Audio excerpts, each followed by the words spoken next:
Selamat sore untuk teman-teman yang masih bergabung di podcast channelnya Sandal Japit. Nah, kali ini saya kedatangan tamu spesial dengan tema nilai kemanusiaan. Siapa lagi kalau bukan Bang Pai, Arif Paki Kendiri. Selamat sore Bang Pai.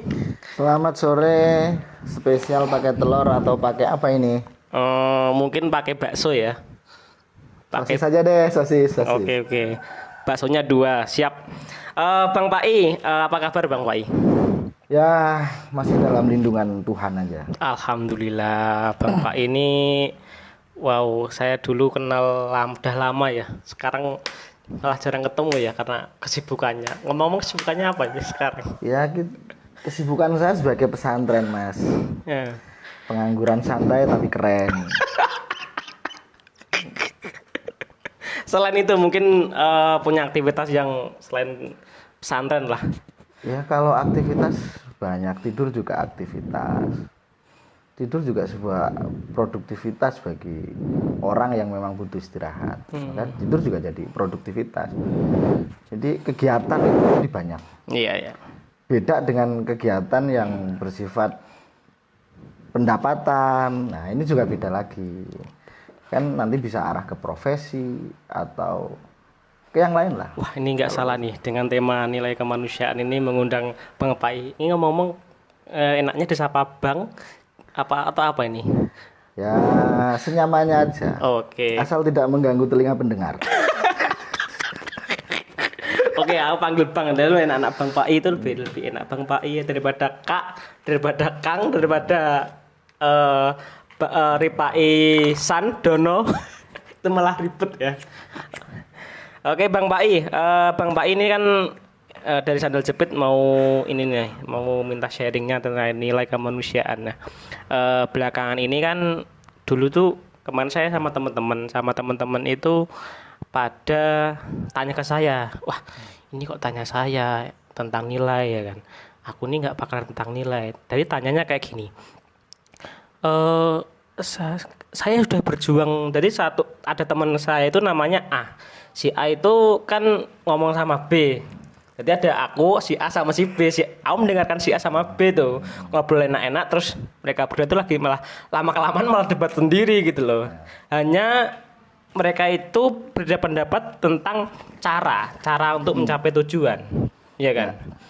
Nah, dalam membuat kegiatan itu perlu banyak orang atau seadanya aja. Mengingat kalau nggak banyak orang, bagaimana organisasi ini bisa bergenerasi gitu. Yaitu kalau konteks organisasi berarti ngomong soal struktur. Kalau yang satunya berarti ngomong soal kultur. Iya. Jadi semua kan menggunakan pola dakwah sebetulnya. Iya. Konsep kemanusiaan itu kan konsep dakwah, termasuk dalam hampir semua agama, apalagi Islam.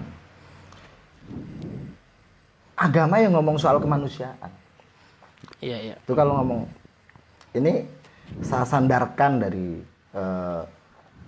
agama ya, karena lepas ini sebagai pengejawantahan dari pemahaman Pancasila yang sekian lama kita anut dan menjadi sebuah paham kenegaraan dari ketuhanan.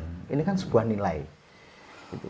Terus kemudian ketika menjadi nilai ini ditransformasikan menjadi bentuk jadinya agama. Ada nanti bentuk kelompok-kelompok lain. Iya. Kan banyak.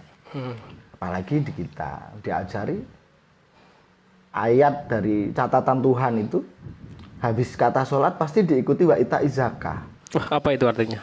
Ya, setelah kita mendirikan sholat, melakukan sholat, kita menyerap energi Tuhan kepada diri kita, lalu kita salurkan kepada sesama. Nah, bentuknya wa ita'iz zakah. Karena apa yang kita dapat ini ada titipan buat orang lain. Jadi ngomong soal sisi kemanusiaan dari agama itu sudah tuntas. Nggak perlu lagi ada perdebatan, cukup dilakukan gitu. Repotnya kita itu kan sering mencari benar, mencari salah, sehingga ini jadi rancu. Oke. Dikatakan batal juga batal karena itu berlakunya jadi transaksional. Oh Jadi iya iya. ketika saya berbuat baik, maka saya harus mendapatkan pahala atau mendapat perlakuan baik. Iya, kayak kita aku melakukan baik ke Bang Pain tuh, ya kan. Ah, udah tak kemarin udah agak baca tadi udah memberikan apa? Tak belikan nasi goreng, es teh ya kan. Tapi dalam waktu 2 jam kemudian Bang Pain nyakitin saya. Hanya kalah kata-kata yang mungkin menyakitkan lah. Nah, artinya kan begini. Dan kayak aku mungkin tadi gitu loh Bang Ya, Pain. jadi begini. Hal yang sedemikian itu, ciri orang beriman apa sih? Ya, dia harus memuliakan tamu. Saya datang ke sini sebagai tamu, maka jenengan memberikan sebuah penghormatan layaknya tamu.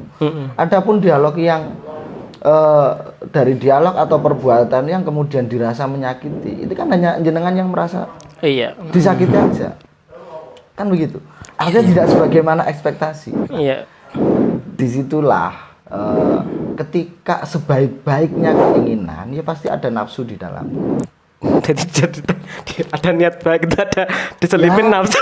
Nah, akhirnya kan yang berlaku jadinya adalah transaksional, Iya sih. kalkulasi. Kalkulasi aku udah ngasih itu kamu harus ekspektasinya kamu harus bantu aku suatu saat Nah, kan kayak gitu. Artinya kan begitu, nggak bisa begitu. Maka dalam ajaran manapun, semuanya kan dimulai dari titik nol atau yang kita sebut ikhlas itu. Ternyata emang berat ya. Emang kalau mau ikhlas apa? Ya kalau ngomong soal nilai kan nggak bakal Iya karena jadi iya luas, Mas. dari tadi status TikTok tadi kembali status TikTok tadi kan seolah saya udah berbuat banyak tuh, iya kan? Saya udah mengasih nilai kemanusiaan ke kamu tuh, iya kan? Lah kok kamu lakuin ini ke saya? Untuk apa yang saya lakukan tadi kayak nilai kemanusiaan itu batal gitu loh. Bahwa kesadaran orang itu ketika dia ditolong, dia pasti akan membalas menolong. Apakah Iya. dia kemudian memberikan pertolongan? Orang yang ditolong tadi memberikan pertolongan harus kepada dia. Iya. Kan ada juga orang lain.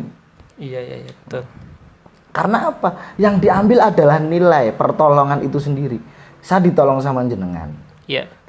Karena saya resapi nilainya, maka saya harus berlaku dengan yang lain yang membutuhkan. Saya harus ikut terlibat untuk menolong. Iya. Oke. Jadi begitu. Lah, ketika semua harus disandarkan kembali pada diri, harus kita berbuat baik, harus mendapat baik. Ini jadi kalkulasi. Nilainya jadi nggak ada. Menurut saya jadi begitu. Jadi nilai itu batal karena ada kalkulasi juga ya. Oke. Jadinya akan begitu. Jadinya akan kalkulasi. Jadi sama ini beda lagi nih Bang. Aku mau bantu Bang Pak ini, kamu butuh Bang Pak ikhlas nggak sama Bang Pai? Tapi di sisi lain saya punya ekspektasi.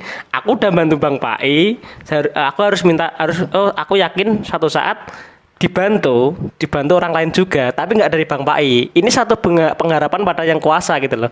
Itu termasuk gimana ya? Ini Ya, batal nggak sih kayak cara pandang kayak gini? ya kalau persoalan batal dan tidaknya kita nggak tahu. Tapi itu endingnya juga jadi kalkulasi. Kalau nolong ya udah nolong aja. Nolong aja. Ikhlasnya nggak perlu disampaikan. Woi, gue ikhlas.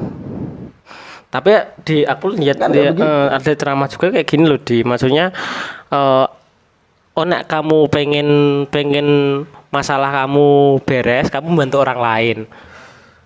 Itu nilainya itu masih batal nggak gitu loh? Iya kan, apalagi urusannya dengan Tuhan. Tuhan tanpa kamu minta aja kamu dikasih. Kan begitu. Iya sih. Lah kenapa kita juga harus mengharapkan? Tanpa kamu mengharap itu, Tuhan sudah menyediakan semuanya. Ini kan cara berpikir yang apa ya? Ya secara memori, kapasitas memorinya nggak kuat nampung lah. Nggak perlu kasih contoh ya. Siapa? Jadi kadang kan begini Mas. Apa ya? Oke lah, pemahaman kita mungkin luas dan bisa menjelaskan yang sedemikian dengan segenap studi kasus yang ada gitu. Tapi belum tentu kita sudah sampai pada kondisi itu sendiri. Nah, ini yang kadang tidak disadari. Sehingga nilai-nilai kemanusiaan ini menjadi absurd ketika menjadi sebuah bentuk perilaku. Nih contoh nih. Iya, oke. Kemarin ada kejadian Semeru tuh. Meletus. Hampir seluruh Indonesia, hampir semua lembaga, ya kan? Iya. Melakukan kegiatan kemanusiaan. Entah dalam bentuk apa. Dalam bentuk apapun. Iya. Ini kan Nah, ini sebuah nilai, mereka itu digerakkan oleh sebuah nilai bahwa di sana ada saudara saya yang sedang tertimpa musibah, maka tugas saya adalah menolong. Nah kalau persoalan lain, ada momen Semeru nih, Nah, mau bantu. persoalannya jadi begini.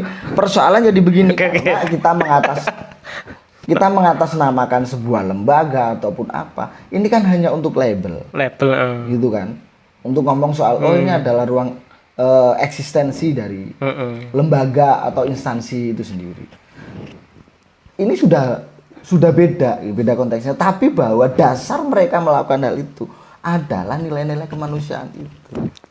Jadi persoalan eksistensi itu akan menjadi zat efek aja gitu loh, bukan tujuan. Nah, ini kadang kita terjebaknya itu diajarkan dari dulu. Nah, ini persoalan orientasi pada tujuan gitu. Sehingga kita nggak bisa menikmati proses. Oke. Jadi tujuannya semuanya baik, tapi ketika dilakukan jadi nggak baik. Misal ada pertikaian dan lain sebagainya, ya kan, apalagi menyangkut dengan instansi atau lembaga itu, ya karena banyak orang di situ yang kemudian pemahaman kemanusiaannya belum pada satu frekuensi yang sama. Oke. Kopinya diminum loh di habis loh. Ya kalau kopi ya pasti diminum. Oke, siap. Ini untuk menambah kecerdasan saya kan. Menurut saya jadi begitu, Mas. Oke. Bang, sama halnya nih apa yang dilakukan oleh Gus gimana? Dur gitu. Beliau kan pejuang kemanusiaan. Oke lah, dengan pemahaman plural. Kalau manusia itu sudah pada kondisi kesadaran tertinggi sebagai manusia, maka dia akan berlaku baik dan dia akan berlaku memanusiakan manusia. Oke. Gitu. Nangkep. Spirit kemanusiaan, bagaimana spirit bertahan hidup, pasti akan melawan sebuah rintangan. Iya. Nah, ini terus kemudian dikemas dalam sebuah bentuk instansi. Yang namanya instansi pasti akan bersaing dengan instansi yang lain. Nah, iya, kayak contoh ada anggap aja Naruto ya. Anggap aja Naruto di desa Konoha.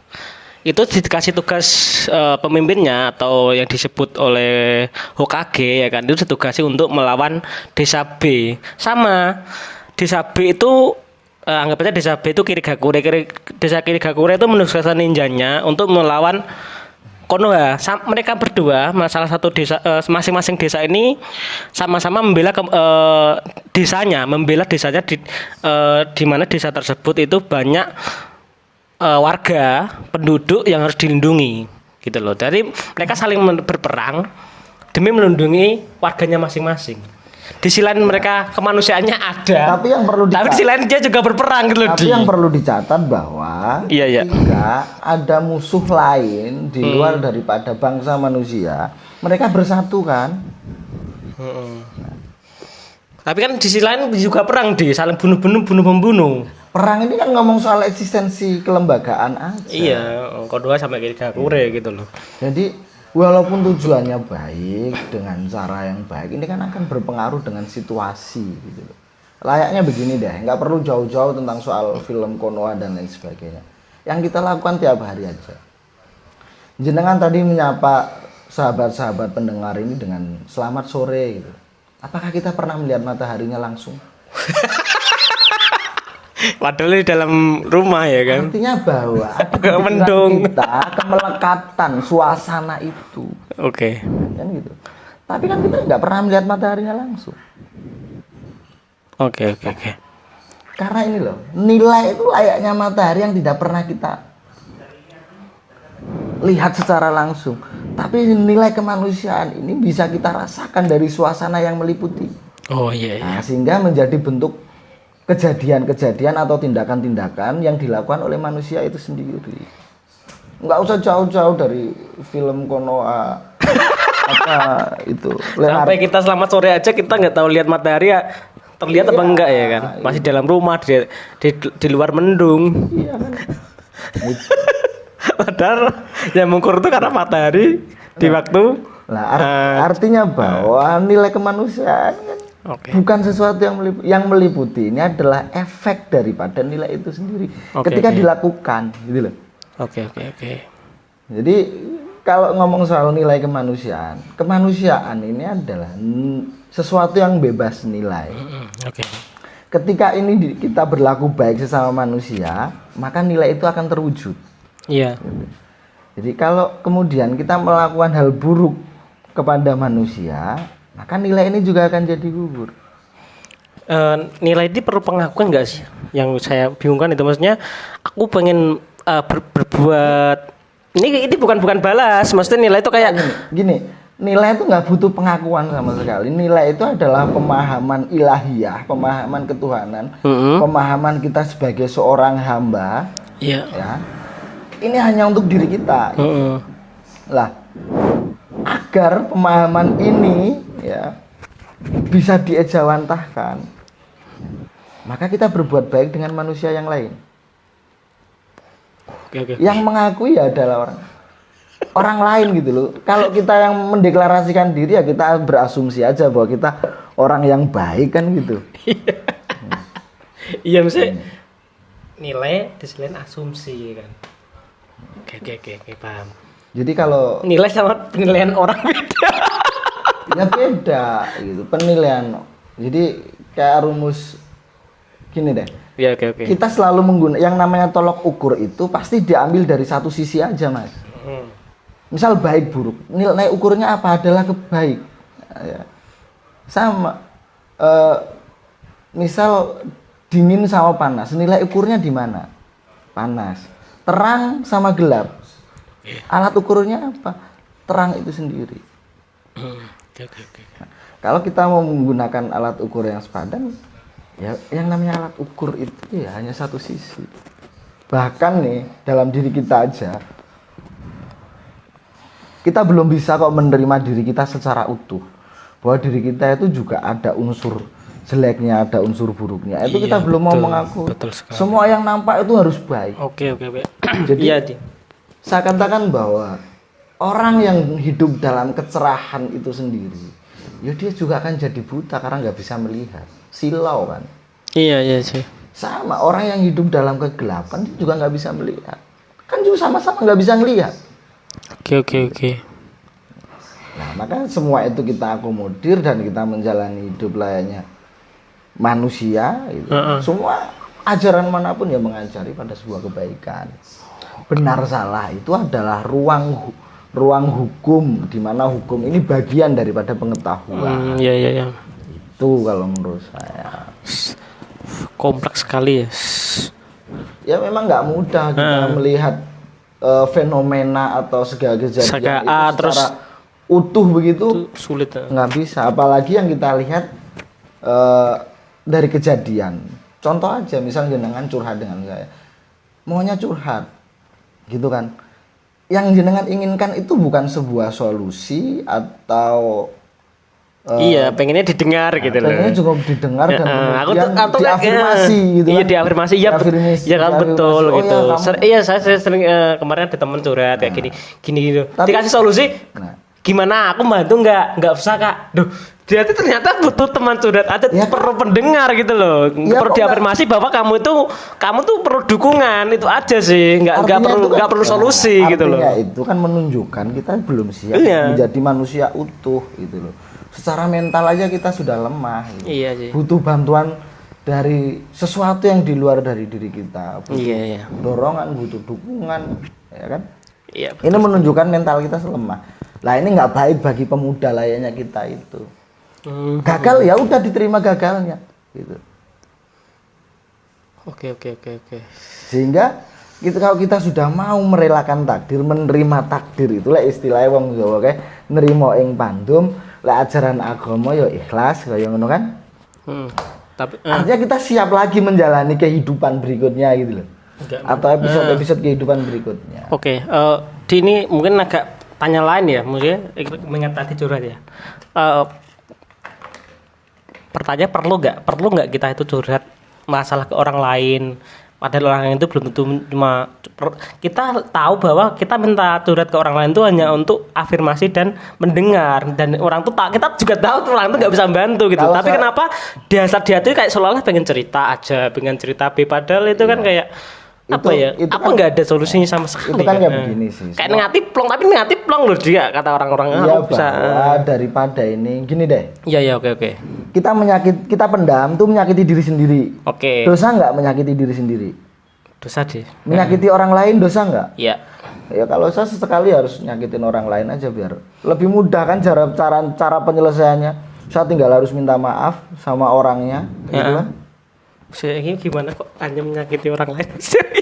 Enggak, Anda kan sama-sama dosa tuh. Iya. Tapi kalau kita menyakiti diri sendiri, jalan penyelesaiannya apa? Susah kan? Lebih susah. Tapi kalau kita misalkan menyakiti orang lain dengan kita memohon maaf, Oke. kita mengakui salah. Ini kan juga menjadi jalan Tuhan untuk memberikan maaf. Iya. Maksudnya kayak masalah itu kayak tetap ada suatu hal yang kita itu tetap ada titik salahnya, dan kalau ada maaf itu juga sama plongnya ya, nggak kalah sama curhat ya. Kayak aku punya masalah sama Bang Pak itu. Artinya bahkan begini bahwa kesiapan mental kita untuk menerima. Kesiapan mental untuk minta maaf aja nggak berani, mentalnya belum siap. Maka dari itu, kesiapan mental kita Iya. untuk menerima realitas diri kita bahwa ada baik dan buruk itu aja belum mampu. Apalagi ngomong soal nilai-nilai kemanusiaan. Wow, ternyata kembali ke diri sendiri itu masih PR banyak ya, Di. Oh iya, kalau istilah saya tuh move in mas namanya. Mungkin Move in itu yang melihat perangkat. move apa? Move in. Biasa nggak move on. Ya itu selangnya.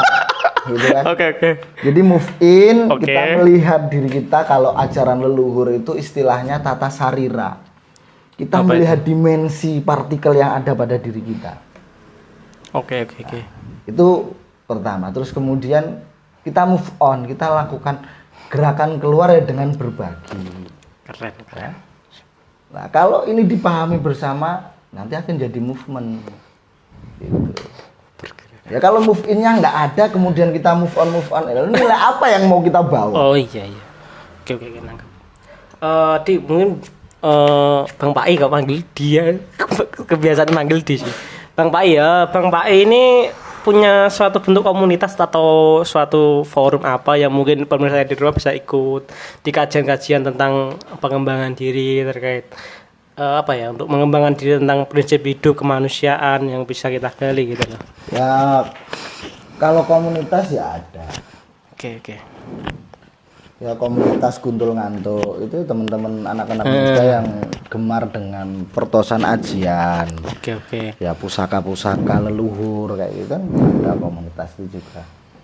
Ya ada komunitas yang lain teman-teman mahasiswa juga ada, gerakan Blora menulis juga ada, gerakan teman-teman literasi ya. Enggak mungkin yang di dalam itu ada Bang Pai gitu loh. Ya kalau Kebanyakan organisasi. saya sih lebih suka dimanfaatkan mas. Ini maksudnya gimana? Maksudnya gimana? Ini saya kalau nggak berhadir datang ke sini terus kemudian tidak jenengan ajak diskusi, saya ini kan ya hanya seonggok daging dan tumpukan sampah aja kan. Jangan gitu dong. Loh, iya ini harus kita sadari. Oh iya, kembali ke tadi ya. Iya. Teori tadi ya. Nah, kemudian saya akan menjadi bermanfaat ya karena saya dimanfaatkan. Kalau saya tidak menerima untuk dimanfaatkan, ya nilai kebermanfaatan itu kemudian di mana untuk dicapai? Tapi kata kayak kok aku nggak mau kok dimanfaat totok, soalnya kayak dimanfaat itu kata buruk gitu loh. Kayak kata Ya. nggak mau. Aku kan pernah ya sama temen, ya kan, sama temen itu kayak aku nggak denger kan curhat ke saya, aku nggak mau masuk kegiatan aku dimanfaat totok kon, angker kegiatan aku dimanfaat kon usung-usung A, usung-usung B. Namanya manusia juga butuh pengakuan. Iya betul, Tapi diakui kalau juga. kita sudah mau mengakui diri kita, ini kan ya lebih nggak ada ketersinggungan gitu loh. Mengakui diri dan jujur pada diri sendiri. Iya itu yang. Nah, ini penting sekali dia mengakui diri sendiri dan Maka jujur. nilai kemanusiaan sebenarnya berakar dari situ. Oh, oke, nangkep. Jadi, Oke. Ya kalau kadang ya kita mengukur diri itu kan terlalu tinggi gitu kan. Iya terlalu. Merasa kita sudah berjasa tadi kemudian yang berarti jadi Ini terlalu tinggi. kalkulasi Iya, betul. Iya. kan gitu. Itu kan kemarin ada penelitian sih, muncul ini kan aku cerita ya Pak. Ada suatu penelitian bahwa munculnya di Instagram di Indonesia itu membuat banyak masyarakat, banyak warga orang-orang Indonesia yang mentalnya itu jeblok. Karena apa? Mereka berlomba-lomba tidak mengakui diri sendiri. Mereka berlomba-lomba untuk mengukur diri mereka itu tinggi. Dampaknya apa? Tidak tercapai karena mereka penyakit mental gitu loh. Apalagi lagu Indonesia Raya itu tidak sering mereka lakukan dan tidak sering mereka jual. Padahal kan bangunlah jiwanya, bangunlah badannya. Nah, sehingga jangan salahkan kalau generasi muda hari ini mengalami degradasi mental gitu kan. Jadi kita lebih sering menjadi sakit jiwa gitu kan, sehingga kita nggak boleh mengatakan orang lain itu bento misalnya atau edan itu nggak boleh sekarang. Iya. Harus ODGJ. Ya memang kalau di mata psikologi semua orang ya juga punya kelainan, punya gangguan jiwa. Gitu. Kalau di mata psikologi itu jelas. Oke, jangan mengukur diri kita terlalu tinggi ya. Ya iya loh kalau kita Oke, ini kata-kata yang kan gini, keren lah. Kita kenal dengan istilah sebaik-baiknya manusia adalah yang bermanfaat untuk orang lain. Betul. Ya, tapi kalau dia nggak mau dimanfaatin, ya akan jadi baik. Betul ya. Saya pengen bermanfaat orang lain, tapi saat ada ABC kadang kok gini sih. Maka dari itu kalau saya tuh nggak dimanfaatin. Biasanya tuh di masyarakat tuh kayak buruk gitu loh Ya itu kan persoalan konotasi. Iya sih. Orang lain nggak masalah. Nggak mau terima dimanfaatkan. Kadang orang yang lain juga mancing-mancing. Maka tidak mudah untuk menjadi manusia lumrah. Kalau lumrah manusia udah banyak. Oh iya sulit sih. Kita belajar cuek aja itu sulit loh bro.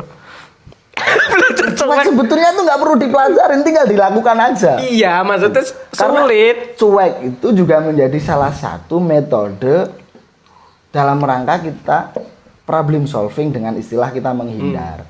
Ini timbul tindakannya jadi cuek. Oke. Jadi puncak daripada kritis ya apatis karena kita mengukur diri kita lo terlalu tinggi. Kadang juga begini mas. Ini yang perlu dicatat menurut saya.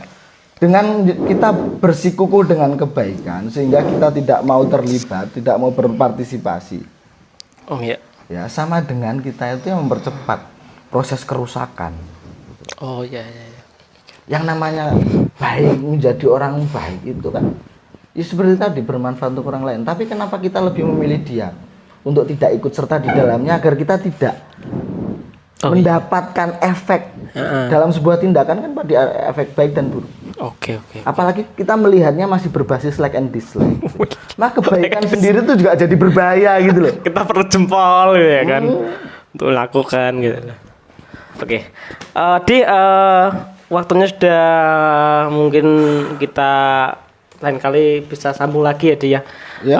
Sudah sampai sore ya kan, kita walaupun saya nggak ngeliat matahari. Saya lihat jam. Di mungkin terakhir sih yang aku tanya untuk pesan generasi para pemirsa lah, apa sih mungkin tentang nilai kemanusiaan itu lebih biar nggak secara dini itu kita memahami nilai kemanusiaan itu bagaimana gitu loh. Ya kalau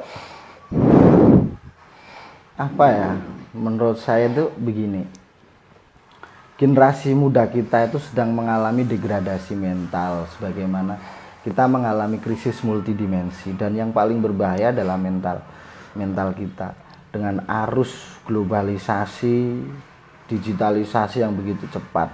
Oke. Bahwa digitalisasi ini adalah akselerasi kreativitas daripada manusia. Itu kalau saya maknai digitalisasi itu. Sehingga mau nggak mau kita harus bersentuhan dan hidup berdamai dengan teknologi. Oke. Maka cara bagaimana kita melihat realitas itu sebagaimana proporsinya. Oke, kalau nggak tahu ya tanya. Oke. Ya kalau tersesat tanya. Oke. Sehingga insting kita jadi muncul. Karena dengan ketergantungan teknologi juga mematikan kreativitas kita. Semakin munculnya ya penyakit kejiwaan itu, insecure lah.